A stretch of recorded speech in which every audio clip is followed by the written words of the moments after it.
యొక్క దేవదూత తాళము తెరవగానే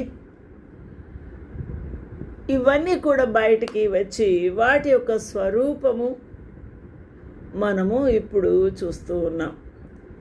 వాటి పని అవి చేయడానికి పరుగులు తీస్తూ ఉన్నట్టుగా యోహాను భక్తుడు చూస్తూ ఉన్నాడు. ఇవన్నీ జరగబోతున్న విషయాలు ప్రభు ముందుగానే ప్రత్యక్షపరిచి ఉన్నారు.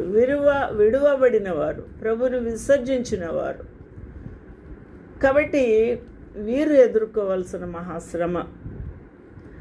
అయితే వీరికి అధిపతి ఎవరు అని మనం ఆలోచన చేస్తే పాతాళపు దూత. ఈ పాతాళములో ఉన్న ఈ మిడతలు కాదు కానీ ఇవి దెయ్యాలు, మరియు వాటికి అధిపతి కూడా ఉన్నాడు. వాడే హెబ్రీ భాషలో అబద్దోనని పేరు, గ్రీకు భాషలో అపల్లుయోను అని పేరు, అనగా నాశనము చేయువాడు అని అర్థం.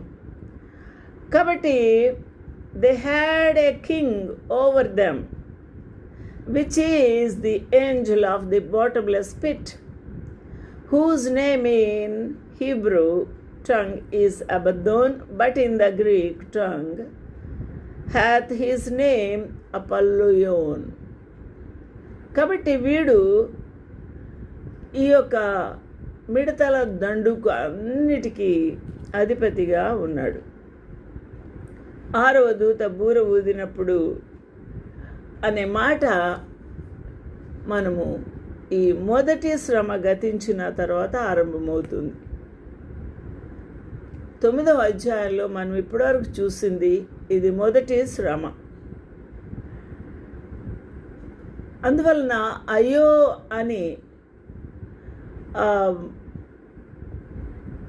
ఒక శబ్దము కూడా మనము చూస్తున్నాము. అయ్యో అయ్యో అని అరుపు.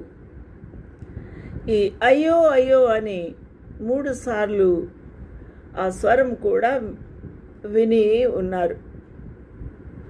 కాబట్టి ఈ యొక్క అయ్యో అనే ఈ భయంకరమైన వేదన ఏమనగా ఈ మిడతల దండ్లు 5 నెలలు ఈ మానవులను శ్రమ పెట్టుటకు అధికారము కలిగిన వారుగా ఉన్నారు. ఆలోచన చేద్దాము. ఈ భయంకరమైన శ్రమలు మానవులు ఎదుర్కోవాల్సి ఉన్నది. ఎవరైతే ప్రభువును నిర్లక్ష్య పెడుతూ ఉన్నారో, విసర్జించుచున్నారో వారి గతి ఇది ఎదురు చూడక తప్పదు.